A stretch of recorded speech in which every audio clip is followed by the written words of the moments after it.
આયુષ્યમાન કાર્ડનું સર્વર ઠપ થતાં દર્દીઓને હાલાકી થઈ રહી છે। છેલ્લા એક અઠવાડિયાથી શહેરના તમામ હેલ્થ સેન્ટર, સરકારી અને ખાનગી હોસ્પિટલમાં આયુષ્યમાન કાર્ડનું સર્વર ઠપ છે। નવા આયુષ્યમાન કાર્ડ કઢાવવાની લોકોને હાલાકી છે। રોજના હજારો દર્દીઓને ખાવો પડી રહ્યો છે ધક્કો। આયુષ્યમાન કાર્ડથી હાર્ટ, કિડની, લીવર, મગજ, કેન્સર સહિતની બીમારીઓની થાય છે સારવાર।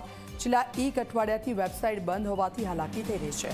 જો સમયસર આયુષ્યમાન કાર્ડ નહીં બને તો દર્દીઓને પૈસા ખર્ચીને લેવી પડશે સારવાર। કાર્ડ ન બનવાના કારણે દર્દીને ઘણી બધી મુશ્કેલી સર્જાઈ શકે। આમાં ઇમરજન્સી સારવાર ઇન્ક્લુડ છે, એટલે હાર્ટ એટેક જેવી બીમારી છે જે કાર્ડ પર કરીએ તો એ પેશન્ટને ઘણો બધો ખર્ચો બચી જાય, સાથે એમને આવવા જવાનું ભાડું પણ બચી જાય છે। એટલે કાર્ડ ન બનવાના લીધે ઘણા બધા દર્દીઓને પ્રોબ્લેમ પણ થાય છે, પણ ટૂંક સમયમાં ટેકનિકલ ઇસ્યુ રિઝોલ્વ થશે એટલે કાર્ડ બનાવવાની પ્રોસિજર ચાલુ થઈ જશે। આયુષ્યમાન કાર્ડ બનાવવા માટે આવેલા અમે સિવિલમાં તે ત્યાં ઓફિસ પર ગયા અંદર, ત્યાં 7-8 દિવસ પછી ચાલુ થશે।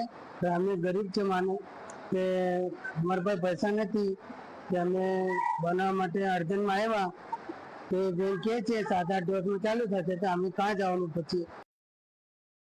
मैं सिविल में आई हूँ, मेरी लड़की की तबीयत खराब है, डॉक्टर ने बोले आयुष्मान कार्ड बनाना है। आयुष्मान कार्ड मेरे पास है नहीं है, बच्ची का मैं इलाज कैसे क्या करूँ अभी?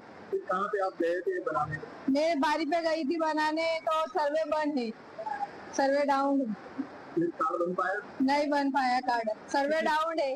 कितनी परेशानी हो रही है? बहुत परेशानी हो रही है वो कार्ड बनाने के लिए।